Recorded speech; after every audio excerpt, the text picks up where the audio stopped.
varias cosas interesantes para conversar el día de hoy. Moisés, ¿cómo estás? Buenos días. Hola, buenos días, Guillermo, y a todos los que nos están escuchando a través de Kiss en este momento. Así es, Moisés, bueno, mañana ya son las elecciones en los Estados Unidos. Mañana, como cada martes, pues ya se viene todo este proceso y lo interesante es que ya prácticamente el 50% de la población ya votó allá en los Estados Unidos. Estamos hablando de casi un 48, 49%, bueno, casi 50% aprovechó e hizo el ejercicio de su voto por metodología del voto adelantado. Kamala Harris entre ellas, ¿no? ¿Cuál es la situación actual en estos momentos a propósito de las elecciones en los Estados Unidos? Aparentemente hablan de un empate técnico. ¿Qué es lo que tú puedes analizar en esto para luego empezar a hurgar en otros temas? Sí, de hecho lo veíamos venir desde hace ya semanas, cómo las elecciones se iban haciendo cada vez más ajustadas. Por un lado teníamos que la llegada o en la salida más bien de Joe Biden, la mayoría de los electores se estaban inclinando hacia Donald Trump, pero en el momento en que llega Kamala Harris comienza esta luna de miel con el Partido Demócrata por la renovación de la candidatura, que se dio bastante tarde en realidad en la carrera electoral.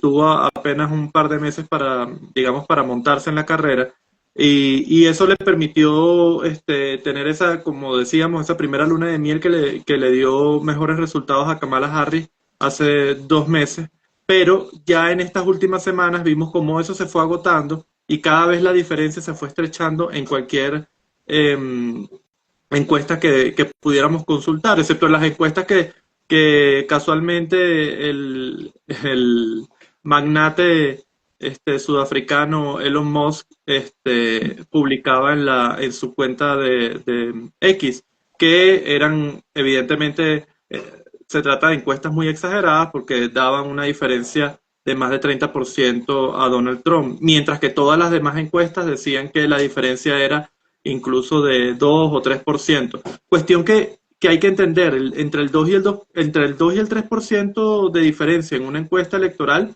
es básicamente nulo cualquier proyección que se pueda hacer, porque muchas de estas encuestas el error estadístico ronda el 5%. Entonces, digamos que cualquier porcentaje por debajo del 5% puede ser un error estadístico. Entonces, es importante no adelantarse, entender que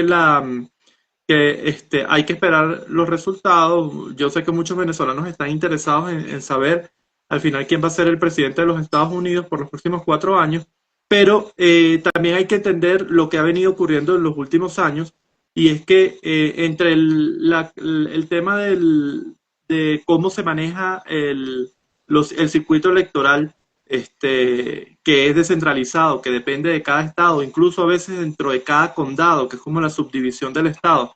Y más allá de eso, también el tema del voto adelantado por correo electrónico nos permite, evidentemente va a tener una repercusión, ¿no? Los resultados no se van a conocer el mismo día de mañana, sino que muy probablemente demoren entre 2 y 3 días, dependiendo también del margen de diferencia entre uno y otro candidato. Sin embargo, ya mañana hay algunos estados que ya están cantados. Podemos considerar que ya los demócratas tienen un piso electoral listo, igual que los republicanos ya tienen su piso electoral listo. Hay unos 9 estados que son los que estarían prácticamente definiendo todo esto. Sí, evidentemente hay estados que tienen un voto tradicional hacia un partido u otro. Los casos emblemáticos son California, hacia los demócratas, y Texas hacia los republicanos. Pero como ellos, hay muchos más estados que no han cambiado de intención de voto durante la última década. Pero también, evidentemente, depende del peso específico de cada estado, porque recordemos que las elecciones en Estados Unidos no, o cuando menos estas elecciones presidenciales, no son directamente, los votos no van directamente al candidato, sino que van al colegio electoral. Así Y en es. el colegio electoral es importante entender que cada estado tiene un peso específico en cantidad de votos. Precisamente los estados que les mencionaba, California y Texas, son de los estados que tienen más votos de este tipo, que son, en el caso de California, si no me equivoco, 54, en el caso de Texas, 44, y eso permite acumular una cantidad de votos que debe llegar mínimo a 270 para que el candidato sea electo presidente. Hay algo que es interesante, creo, y corrígeme si me equivoco, Moisés. Puede estar muy cerrado el estado de California, por ejemplo, pero si Trump gana por un voto ese estado, todos los votos de ese colegio electoral pasan a Trump, ¿cierto?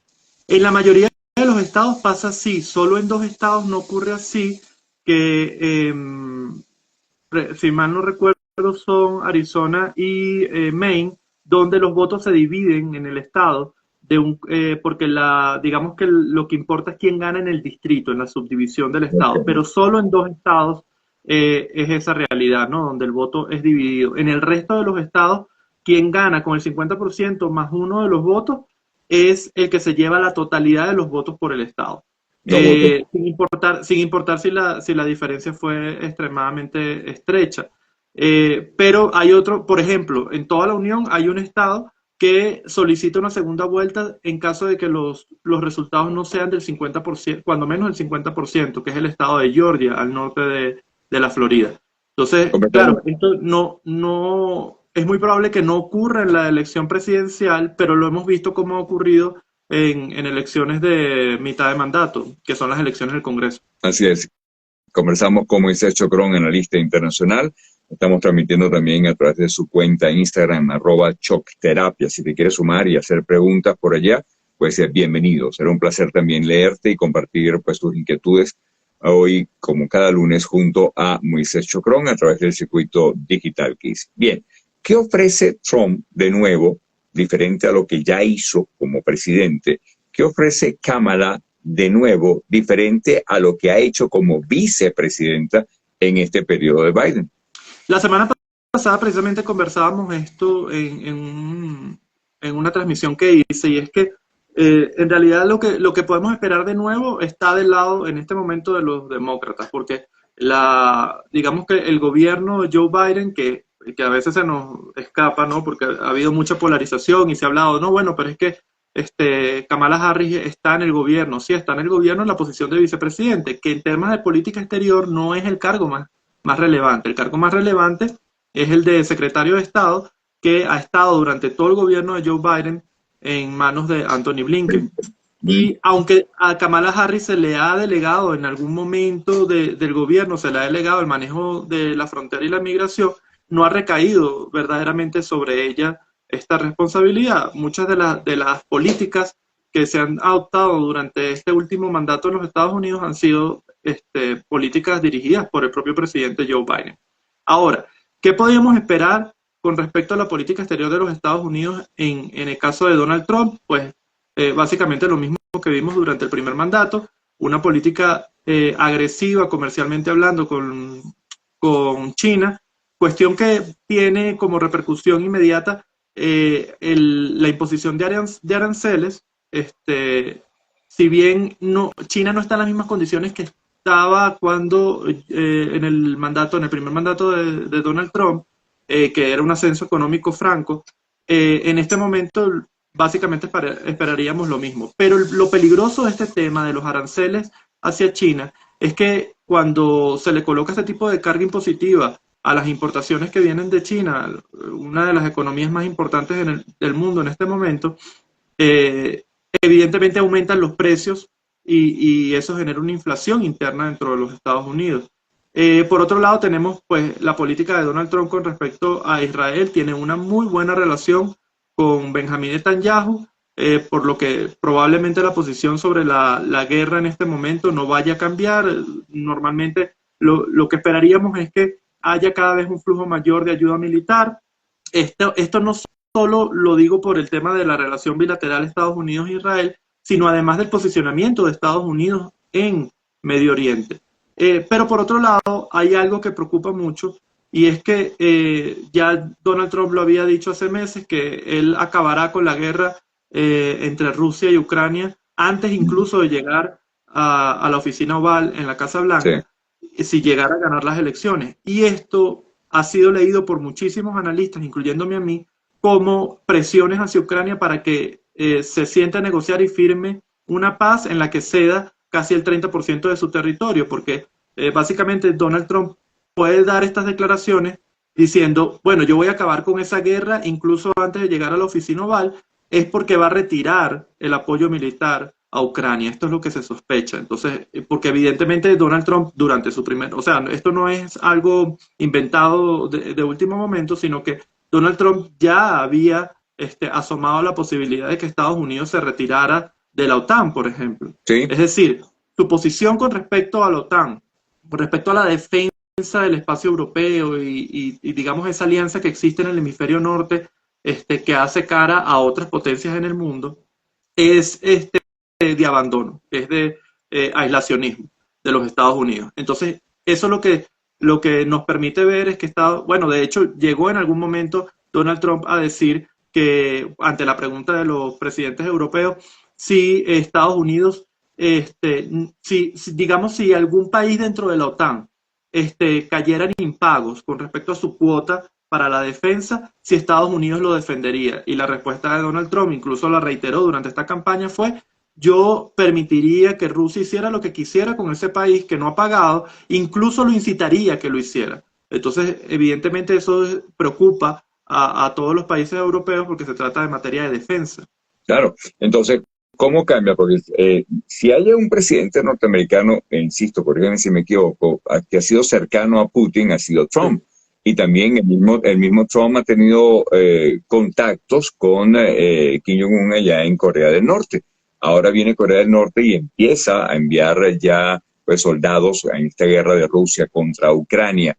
¿Cómo entonces sería la política esa exterior más que de Putin, de Trump, frente al conflicto Rusia-Ucrania, crees tú? Sí, lo que les comentaba era precisamente eso. Si llega Donald Trump a una segunda presidencia, lo más probable es que retire el apoyo militar a Ucrania para obligar a Ucrania a sentarse a negociar, porque sin el apoyo estadounidense, que ha sido el más grande que ha recibido, incluso más grande que la Unión Europea, eh, para Ucrania va a ser imposible mantener el esfuerzo bélico para la guerra. Entonces, básicamente lo que esperamos en el caso de Ucrania y Rusia, si llegara Trump a la presidencia, es sentarse a la negociación porque Trump va a abandonar el apoyo Y, militar. Pero por otro lado, hay que mencionarlo, como tú lo decías, es que se sospecha desde la primera campaña presidencial a la que llegó a la presidencia Donald Trump, que Rusia se ha inmiscuido incluso informáticamente. Es decir, en okay. aquel momento, en el 2016, se sospechó que Rusia, a través de hackers, había intervenido en la opinión pública usando bots en redes sociales. Después se supo pues, que también habían otros vínculos, incluso se sospecha que hay vínculos económicos entre una cúpula o una élite de multimillonarios estadounidenses con la élite gobernante y oligárquica de Rusia. Entonces, básicamente en este aspecto de política exterior estamos muy claros los analistas, no esperamos que Donald Trump sea muy diferente a su primer mandato, y en el caso de Kamala Harris todavía está por verse, porque como les digo, el cargo de vicepresidente en términos de política exterior no es influyente. El cargo en realidad más influyente en este tema es el de secretario de Estado, que como les mencioné, ha estado en manos de Anthony Blinken. Lo que sí podemos adelantar, porque lo hemos visto en la misma actitud de Kamala Harris, es que cuando menos con respecto a Israel, un gobierno hipotético de Kamala Harris sería más crítico de la posición de Israel hacia el conflicto. Es decir, la solución de los dos estados, que dicho sea de paso, no está en la mente de los israelíes en este momento, cuando menos no de los gobernantes. El tema de aminorar el conflicto o las consecuencias del conflicto hacia la población civil, Kamala Harris se ha mostrado muy crítica a la hora de hablar del daño colateral a los civiles en la franja de Gaza, sobre todo. Entonces, este tipo de cosas condicionarían un poco la ayuda de los Estados Unidos hacia Israel. Sin embargo, no se trata de que Estados Unidos abandonaría a Israel, porque de hecho es el aliado más fuerte de Estados Unidos en la región y seguido por Arabia Saudita. Entonces, en todo caso, no se espera que un hipotético gobierno de Kamala Harris abandone a su aliado más importante en el Medio Oriente. Y hablemos ahora de Venezuela, de la política migratoria, pero particularmente cómo salpicaría Venezuela siendo Trump o Harris. Yo en este caso soy más institucionalista porque considero que, recordemos, que las sanciones de Estados Unidos hacia Venezuela comenzaron con el gobierno de Barack Obama cuando declaró a Venezuela una amenaza, no recuerdo ahorita las palabras específicas, pero era algo así como una amenaza fuera de lo extraordinaria, fuera de lo normal, ¿no? Mm, Entonces, en este caso tanto el Partido Demócrata como el Partido Republicano han tenido una visión muy crítica sobre Venezuela y el rol de Venezuela en la región, que pues ha sido vinculada con el narcotráfico, que ha sido vinculada con el financiamiento del terrorismo internacional. Entonces, no se espera que haya un cambio verdaderamente importante con respecto a Venezuela. De hecho, durante la campaña, Donald Trump ha mencionado a Venezuela unas 4 veces y siempre ha sido para decir que en Venezuela se ha liberado a los presos de las cárceles este, prácticamente se ha liberado a los enfermos mentales de los manicomios para enviarlos a los Estados Unidos a hacerles daño. Precisamente como una excusa para aumentar su discurso agresivo en torno a la inmigración ilegal.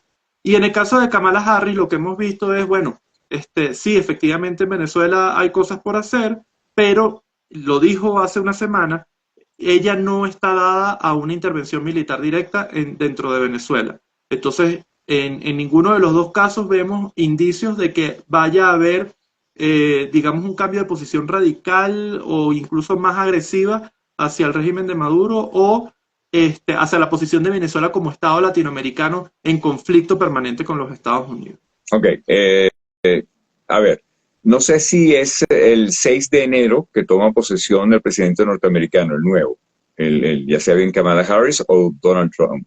Y el 10 de enero toma pues posesión Nicolás Maduro otra vez sobre estas contravenidas elecciones, etcétera. Hay una posición de países importantes, Colombia, Brasil, México ya pues tiene distancia a propósito de esto, que si no se presentan las actas, que si no se muestran los resultados, pues no hay un reconocimiento. Varios países ya han dicho que no reconocen al presidente Nicolás Maduro. Decimos presidente porque es el actual presidente de Venezuela. El periodo de Nicolás Maduro pues termina ya comenzando el año que viene, donde toma posesión el nuevo presidente, hasta ahora por el Consejo Nacional Electoral, Nicolás Maduro.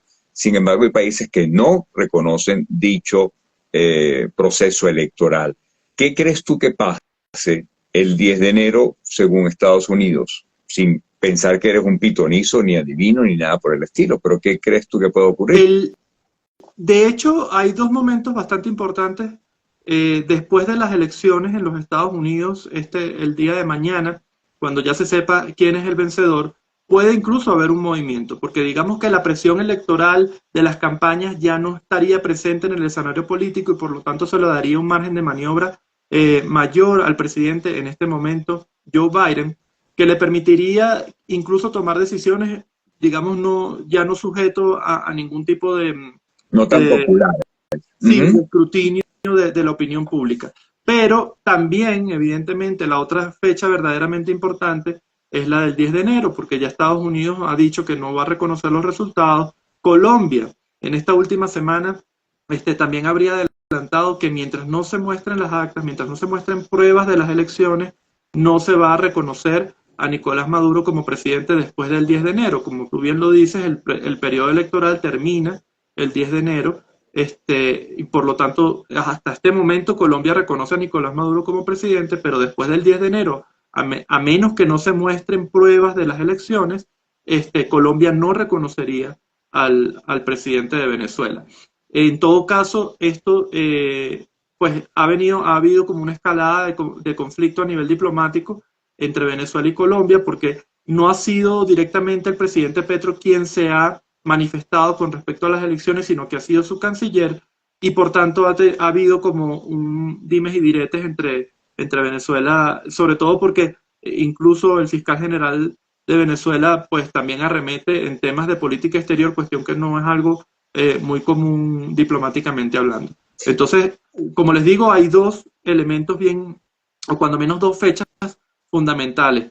entre el día miércoles y el día jueves, cuando ya se tenga seguridad sobre los resultados electorales en los Estados Unidos, que depende de lo que veníamos hablando desde el principio, eso va a ser una fecha hito porque le va a permitir al presidente actual de los Estados Unidos, Joe Biden, ya no tener la presión del escrutinio social, pero por otro lado va a estar la fecha del 10 de enero, porque ha habido también mucha especulación. Se habla de una especie de negociación secreta entre los Estados Unidos y el régimen de Venezuela, que habla de, bueno, tenemos hasta este día para permitirles a ustedes que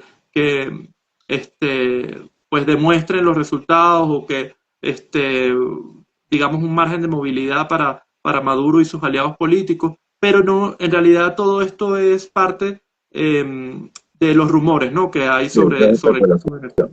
Eso es mera especulación. Vamos a cambiar de tema. Estamos conversando con Moisés Chocrón, @Chocterapia. Estamos transmitiendo, de hecho, en vivo a través de su Instagram Live, @Chocterapia. España, Valencia, y particular lo que ocurrió este fin de semana con los reyes, con el presidente del gobierno español. ¿Cómo crees tú que se han manejado las cosas allá en España? Yo creo que así como dijo el rey, hay que entender la frustración y la molestia de la comunidad valenciana, porque ha pasado ya casi una semana y todavía no se ha visto el apoyo del Estado Nacional a la emergencia creada por la DANA, que es también denominada gota fría en España, que es un fenómeno meramente climático. Siempre se espera que entre los meses de octubre y noviembre ocurra, pero no había ocurrido con tal intensidad como ocurrió este año. De hecho, se dice que en 6 horas llovió lo que llueve todo un año en este territorio, y eso pues tuvo consecuencias terribles para muchos de los valencianos, no nada más en términos de pérdida de vidas y que ya superan los 200, sino además en términos de pérdidas materiales, incluso para grandes empresarios. El tema de las vías de comunicación que todavía no se han logrado limpiar. Entonces, básicamente la visita que se dio hace 2 días, hace menos de 2 días, a Paiporta, que es una pequeña comunidad, una pequeña ciudad que queda al sur de la ciudad de Valencia, que fue el territorio más afectado, porque recordemos que la DANA afectó sobre todo el sur de la ciudad de Valencia y las ciudades aledañas hacia el sur del territorio. Aquí hay un tema importante, porque es el presidente de la Generalitat Valenciana es Carlos Mazón, que es del Partido Popular, el PP, pero el presidente de gobierno central es, como todos sabemos, Pedro Sánchez, que es del PSOE. Entonces, en realidad la molestia de la ciudadanía de la Comunidad Valenciana es contra los dos políticos, porque los dos se han mostrado ineficientes e ineptos incluso a la hora de atender la emergencia. De hecho, veíamos en las imágenes que se dieron a conocer el día de ayer cómo los reclamos iban hacia los políticos, no hacia los reyes. Los reyes se quedaron en el lugar después de que comenzaron a arrojarle cosas. Quienes salieron corriendo inmediatamente fueron Pedro Sánchez y Carlos Mazón, porque el descontento era tal que le arrojaban objetos contundentes. Los reyes se quedaron, pero cancelaron la visita que tenían a otra localidad que se llama Chiva, muy cerca de Paiporta. Evidentemente porque pues vieron que el clima estaba bastante caldeado. Básicamente lo que se les recrimina a los políticos en este momento en la Comunidad Valenciana y quizás en el resto de España es que mientras el presidente de la Generalitat no decreta la alerta por cuestiones medioambientales, el presidente nacional, es decir, Pedro Sánchez, tampoco ha facilitado la llegada de rescatistas, bomberos y policías. De hecho, muchos de los que han llegado en este momento a la Comunidad Valenciana han sido voluntarios que solicitan sus permisos en sus trabajos para poder ir como voluntarios a este lugar. Hemos visto también, hay que decirlo, apoyo institucional. Por ejemplo, hay que mencionar el de Díaz Ayuso, la presidenta de la Comunidad de Madrid, ha enviado ya equipos de rescate al lugar y dice que está preparada para enviar aún más ayuda en cuanto puedan pasar estos vehículos hasta la Comunidad Valenciana. Pero Sí, sí es verdad que se ha retrasado mucho la ayuda y los políticos han retribuido esto a que ellos no saben procedimentalmente a quién le corresponde la competencia de decretar la emergencia, pero digamos que el ciudadano común dice, oye, a mí no me importa quién tiene que decretar la emergencia, a mí lo que me importa es que llegue la ayuda al territorio porque ha muerto gente, todavía no tienen una cifra clara porque se parece mucho para que los venezolanos entendamos la situación, se parece mucho a lo que ocurrió en el 99 en el estado Vargas. A diferencia de que pues Valencia es muy llana y el estado Vargas es montañoso, pero más o menos es la misma situación. Pues unas fuertes lluvias que tienen como consecuencia inundaciones, no se conoce el número total de víctimas, todavía está por verse cuando puedan pues, llegar hasta las viviendas y a los vehículos que, como hemos visto en las fotos, han quedado sepultados por el lodo.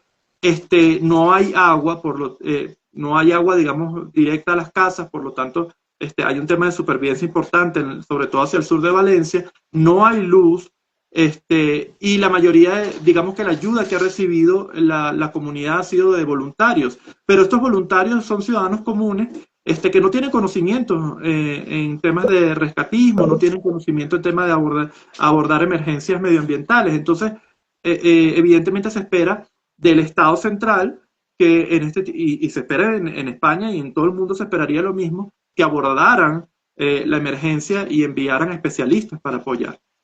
la burocracia está privando acá de manera importante y eso ha hecho que se pierdan vidas dentro de todo, ¿no? Hay una emergencia naranja sobre Barcelona porque la DANA sigue, el fenómeno se mantiene y eso es otra de las cosas que hay que tomar en cuenta. Esperemos y confiemos en que ahora la autoridad sí haga el trabajo como ha de hacerlo. Moisés.